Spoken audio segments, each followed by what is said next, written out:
Hello guys, welcome back to my channel. My name is ऑर्गो।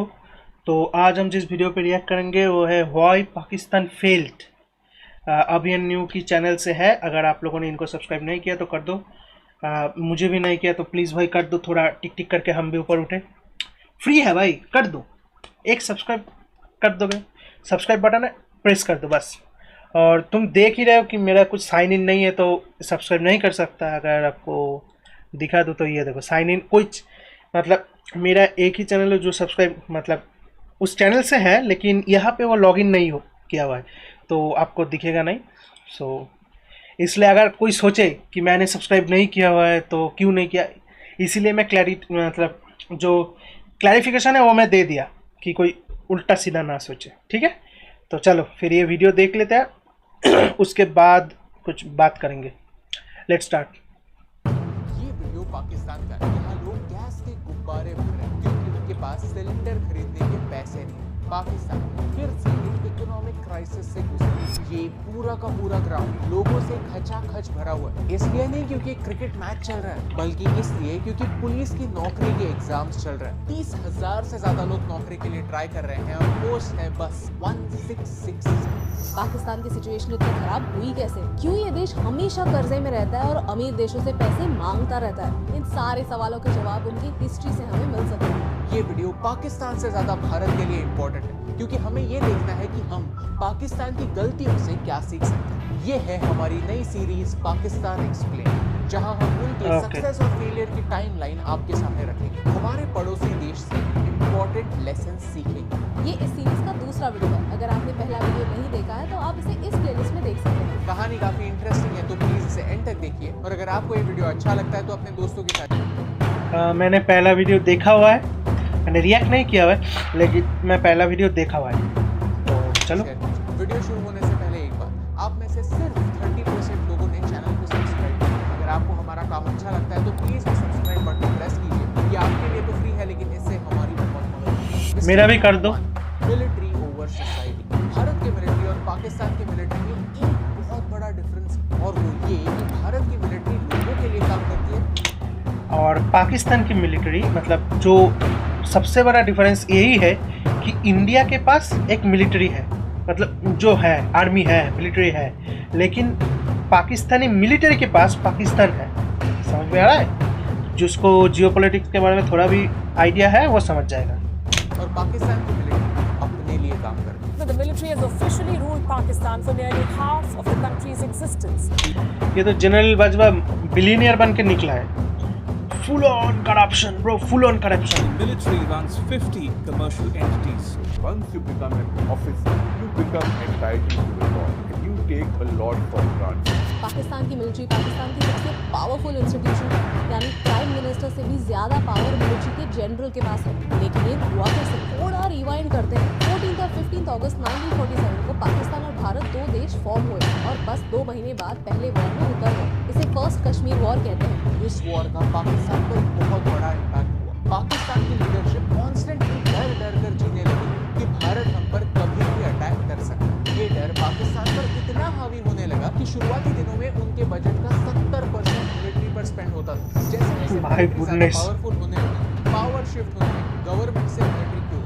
लेकिन 1954 में कुछ ऐसा हुआ जिसने पाकिस्तान को अगले 70 सालों के लिए डार्क एजेस में ढकेल दिया, and that is doctrine of necessity. क्या है डॉक्ट्रिन ऑफ नेसेसिटी? ये एक एंशिएंट रोमन लॉ है जो एडमिनिस्ट्रेशन को स्पेशल पावर्स देती है कुछ एक्स्ट्रा स्टेप्स लेने के लिए, जो शायद एग्जिस्टिंग लॉज या कॉन्स्टिट्यूशन के अगेंस्ट हो। ये ऐसे स्टेप्स होते हैं जो शायद कॉन्स्टिट्यूशन के अगेंस्ट हो सकते हैं, लेकिन उस समय लॉ एंड ऑर्डर को कंट्रोल करने के लिए नेसेसरी होते हैं। ये डॉक्ट्रिन एक इमरजेंसी की तरह है जो सिर्फ एक्सेप्शनल सर्कमस्टांसेस में यूज होना चाहिए, और एक बार लॉ एंड ऑर्डर एस्टैब्लिश हुई फिर पावर वापस इलेक्टेड गवर्नमेंट के पास शिफ्ट होनी चाहिए। पाकिस्तान के तब के गवर्नर जनरल ने असेंबली यानी पार्लियामेंट को डिसॉल्व कर दिया। उन्होंने ये कहा कि पार्लियामेंट पाकिस्तानी लोगों को एक्यूरेटली रिप्रेजेंट नहीं करती। कुछ ही दिनों पहले गवर्नर जनरल ने पीएम को भी अपने पोस्ट से हटा दिया था। हाईकोर्ट ने कहा कि गवर्नर जनरल ऐसे ही पार्लियामेंट को डिसॉल्व नहीं कर सकता, लेकिन सुप्रीम कोर्ट ने गवर्नर जनरल का साथ दिया। उन्होंने इस एक्ट को डॉक्ट्रिन ऑफ नेसेसिटी यूनिवर्सिटी के अंडर लीगल माना। इस डॉक्ट्रिन का इस्तेमाल मिलिट्री ने बार बार गवर्नमेंट को डिसमिस करने के लिए किया, अपने पॉलिटिकल अपोनेंट्स को हराने के लिए किया और अपना कंट्रोल जमाए रखने के लिए किया। एज अ रिजल्ट पाकिस्तान ने 32 साल मिलिट्री रूल में बिताए। एक के बाद एक अलग अलग जनरल्स ने प्राइम मिनिस्टर्स को ही अपनी पोस्ट से हटा दिया और पावर अपने हाथ में ली। और लोगों का भी जनरल परसेप्शन ऐसा ही बन गया था कि पॉलिटिशियंस से तो मिलिट्री ज्यादा ऑर्गेनाइज है, क्योंकि पॉलिटिशियंस एक दूसरे को नीचा दिखाने में, सरकार गिराने में व्यस्त। एक देश को आगे ले जाने का काम, सही पॉलिसीज पर फोकस करने का काम मानो किसी ने किया ही नहीं। 2009 में कोर्ट्स ने जाकर इस डॉक्ट्रिन को रोक दिया, लेकिन तब तक बहुत देर हो चुकी थी। Political instability had become a way of life in Pakistan. Mistake number 2, one unit politics and division of Pakistan. जैसे भारत में अलग अलग राज्य हैं और उनका कल्चर, भाषा एक दूसरे से अलग अलग है, वैसे ही पाकिस्तान में भी at that time of independence 5 अलग अलग प्रोविंसेस थे। East Bengal, west Punjab, Sindh, north west frontier province, Balochistan. 1955 में एक बिल पास हुआ जिससे आज के बांग्लादेश को छोड़कर बाकी सारे प्रोविंसेस को एक एंटिटी बनाया गया। आइडिया ये थी कि पावर एक हाथ में कॉन्सेंट्रेट हो जाए, जिससे एडमिनिस्ट्रेशन कॉस्ट कम हो, डिसीजंस फास्ट लिए जा सके और पूरे पाकिस्तान की डेवलपमेंट हो। लेकिन हुआ कुछ और ही, लोग फ्रस्ट्रेट होने लगे क्योंकि उनकी इंडिविजुअल आइडेंटिटी कहीं खो गई। डेवलपमेंट हुआ लेकिन चुनिंदा जगहों पर, रिमोट एरियाज कंप्लीटली इग्नोर हो गए। ये सारा डिस्कंटेंट पंजाब प्रोविंस को छोड़ के बाकी सारे प्रोविंसेस में होने लगा। We'll examine it one by one. Pakistan की राजधानी पहले कराची हुआ करती थी, जो सिंध प्रोविंस में थी, लेकिन 1960s में एक नया कैपिटल इस्लामाबाद बनाया गया। सिंध के लोगों ने इस कैपिटल चेंज को काफी प्रोटेस्ट किया। उन्होंने वन यूनिट स्कीम के अगेंस्ट भी बहुत सारे प्रोटेस्ट किए, but all these protest were quashed. Sindhi language को भी दबाया गया क्योंकि सारा डेवलपमेंट एक ही एरिया में कॉन्सेंट्रेटेड था। पश्तूनी ट्राइब्स और बलूचिस्तान एरिया के लोग मानो पराये हो गए, एलिनेट हो गए। अगर आप बलोची इंसर्जेंसी और वहाँ के रिबेलियंस की हिस्ट्री पढ़ते हो तो सारे रिबेलियंस वन यूनिट स्कीम के बाद ही शुरू हुए। इसका सबसे बड़ा इम्पैक्ट ईस्ट पाकिस्तान यानी आज के बांग्लादेश पर हुआ। अगर आप पाकिस्तान की हिस्ट्री को गौर से स्टडी करते हो तो एक ट्रेंड साफ दिखता है। बांग्लादेश और पाकिस्तान के बीच जियोग्राफिकल और कल्चरल दोनों टाइप की दूरी थी। वेस्ट पाकिस्तान उर्दू बोलता था और ईस्ट पाकिस्तान बंगाली। फिर भी 1952 में पाकिस्तान की नेशनल लैंग्वेज बनी।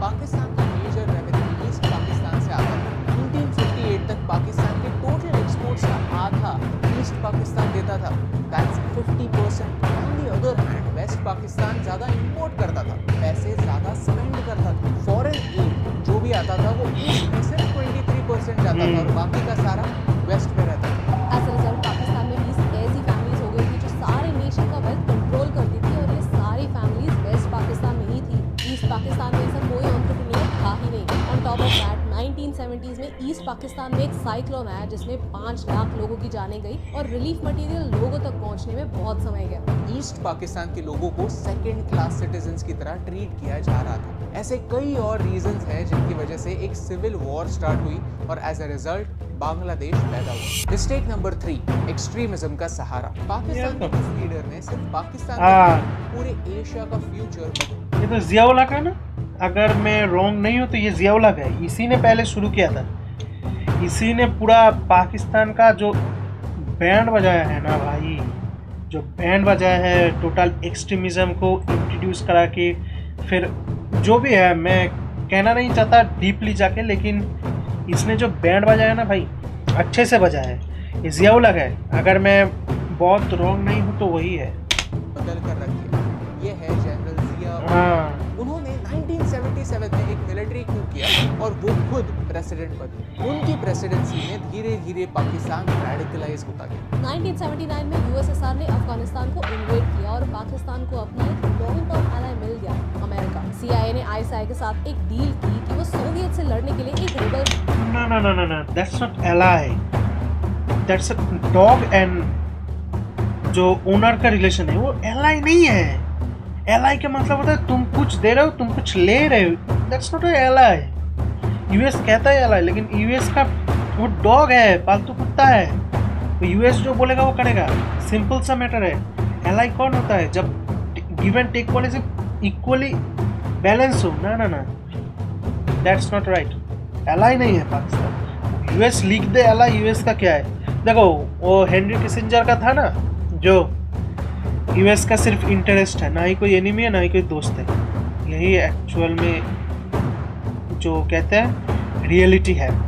दोस्त तैयार करेंगे ये रेबल फोर्सेस अफगानिस्तान में जाकर अमेरिका की तालिबान। तरफ से लड़ेंगे ताकि अमेरिकन सोल्जर्स को अफगानिस्तान ना जाना पड़े। इस टाइप ऑफ वॉरफेयर को प्रॉक्सी वॉरफेयर कहते हैं। इसके लिए पाकिस्तान को अमेरिका से काफी थोड़ा बहुत अभी हमें यूक्रेन में भी देख रहा है कि वेस्ट का प्रॉक्सी वॉर चल रहा है रशिया के खिलाफ। बेसिकली वही हो रहा है 80% वेस्ट का प्रॉक्सी वॉर ही अभी चल रहा है। Funding, war material, arms and ammunition मिल रहा था और ये पाकिस्तान के थ्रू मुजाहिदीन तक पहुंच रहा था। एक रिपोर्ट कहता है कि इस टाइम पीरियड में पाकिस्तान को यूएसए से $5.3 बिलियन मिले। इसी पीरियड में तालिबान पाकिस्तान के वो जनरल था ना परवेज मुशर्रफ, उन्होंने तो ओपन बोला था कि हमने मुजाहिदीन बनाए, हमने ओसामा बिन लादेन को ट्रेन किया, उसने ओपन बोला है।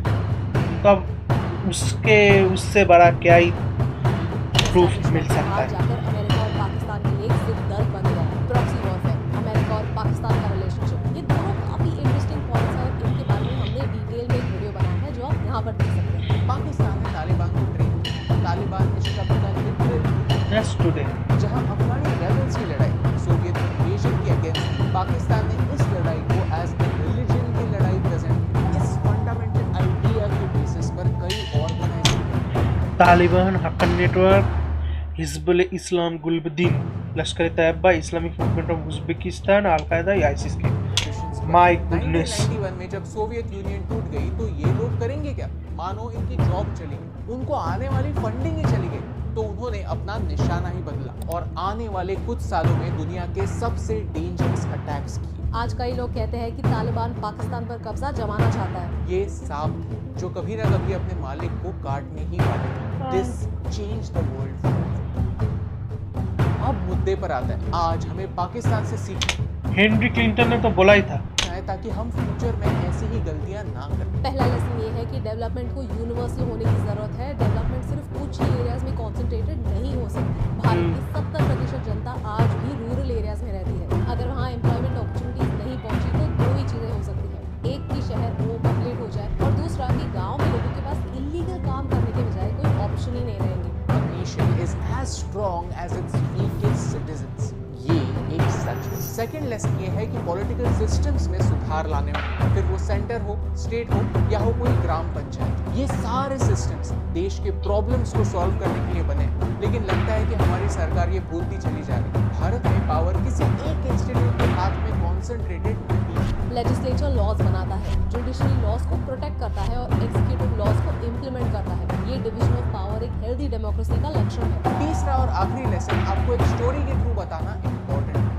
भारत है सैम मैनेकशॉ जैसे लोगों की वजह से। 1971 का एक किस्सा है जब इंदिरा गांधी ने सैम मैनेकशॉ को एक काफी ब्लंट सवाल पूछा, when are you taking over? क्योंकि उस समय पाकिस्तान में यही हो रहा था, अलग अलग जनरल्स प्राइम मिनिस्टर्स को ही अपनी कुर्सी से हटा रहे। लेकिन सैम बहादुर जानते थे कि आर्म फोर्सेस को पॉलिटिक्स में इंटरफियर नहीं करना चाहिए और उन्होंने साफ कह दिया, you mind your own business and I will mind. ये है हमारा मिलिट्री स्टैंडर्ड जो आज तक भारत में फॉलो होता आया है। इसीलिए भारत में आज तक एक भी मिलिट्री coup नहीं हुआ है। हमारी मिलिट्री शायद दुनिया की सबसे एडवांस मिलिट्री ना हो, लेकिन जब स्टैंडर्ड्स की बात आती है तो सच हमारी मिलिट्री नंबर 1 है। एक फंक्शनिंग देश में दो बेसिक फीचर्स होते हैं, political stability and social stability, जो ना होने की वजह से पाकिस्तान बार बार IMF के पास जाता है और उनसे बेल आउट की मांग करता है। अगर आपको इस वीडियो से वैल्यू मिली, कुछ नया सीखने मिला तो इसे अपने दोस्तों के साथ शेयर करें, क्योंकि एक कहावत है, only a fool learns from his own mistakes, a wise man learns from the mistakes of others। और ये इम्पोर्टेंट बात है, आप तक पहुंचाने से मुझे नाइस वीडियो। ठीक है, कुछ है? हे दोस्तों, thank you so much for watching this video till here. अगर आपको ये वीडियो अच्छा लगा तो लाइक बटन जरूर प्रेस कीजिए। आपको क्या लगता है इस पाकिस्तान एक्सप्लेन सीरीज में और कौन सी वीडियोस होनी चाहिए, हमें कमेंट्स में बताइए।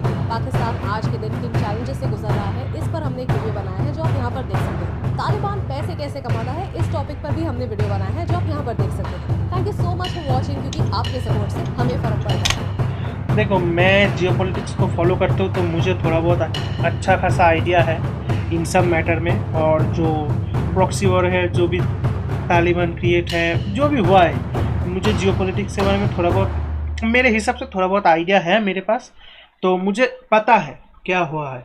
तो बेसिकली यही है जो वीडियो में बोला गया है, जो मैंने बोला यही है। ये टॉपिक बहुत पुराना है और हमें पता भी था हाँ, कुछ कुछ नहीं पता था, वो नया सीखने को भी मिला, लेकिन बेसिक जो था वो हमें पता था। मैंने बोल ही दिया वो जियाउल्लाह फलाना ढिमकाना, वो मुझे पता था थोड़ा बहुत, तो यही है। और पाकिस्तान का मैंने बोल ही दिया। अब तो बस पाकिस्तान डूबना है, इसका बस अभी टाइम है, इफ नहीं है, अब बस वेन का वेट है। तो बस यही है, फिर मिलते हैं नेक्स्ट वीडियो में, तब तक के लिए जय हिंद एंड गुड बाय।